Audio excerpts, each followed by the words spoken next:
ভারত বাংলাদেশের দ্বিতীয় টেস্ট ম্যাচটা মাঠে গড়াবে তো? কানপুর টেস্ট শেষ পর্যন্ত কি বন্ধই থাকবে? হাতে সময় আছে আর মাত্র একদিন।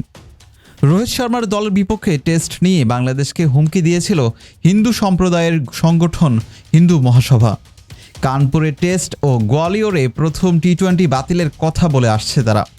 গেল কয়েকদিন আগে কানপুরের গ্রিন পার্ক স্টেডিয়ামের বাইরে আগুন জ্বালিয়ে দিয়ে তাদের কিছু রীতিনীতিও পালন করেছে সংগঠনটি।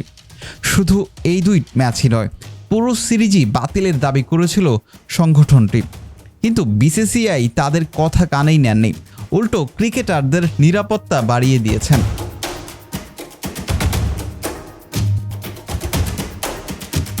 হোটেল থেকে স্টেডিয়ামের দূরত্ব 1500 কিলোমিটার। হোটেল থেকে মাঠ পর্যন্ত প্রায় 2000 পুলিশ দায়িত্বে থাকবেন। ম্যাচের দিন আরও বাড়তি 1000 পুলিশ মোতায়েন করা হবে, এমনটাই দাবি ভারতীয় বিভিন্ন গণমাধ্যমের। বুধবার শান্ত মিরাজদের অনুশীলনেও দেখা গিয়েছে পুলিশের নিরাপত্তা। হিন্দু সংগঠনের হুমকি ছাড়াও মাঠে ম্যাচ গড়াতে আরও একটি বাধা রয়েছে। কানপুর টেস্টে প্রথম 2 দিন প্রবল বৃষ্টির সম্ভাবনা রয়েছে, যেখানে প্রথম দিন মাঠে খেলা গড়ানো নিয়ে শঙ্কা।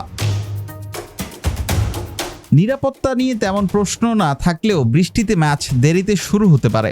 ইতিমধ্যেই চেন্নাই টেস্ট জিতে সিরিজে 1-0 লিড টিম ইন্ডিয়ার। আরেকদিকে ভারতের বিপক্ষে প্রথম টেস্ট জয়ের অপেক্ষা বেড়েই চলেছে। কানপুরে টেস্ট জিততে পারলেই তৈরি হবে ইতিহাস এবং সিরিজ ড্র করবে নাজমুল হোসেন শান্তর দল। বিলাল হোসেন শিমুল, বিডি আর্কাইভ।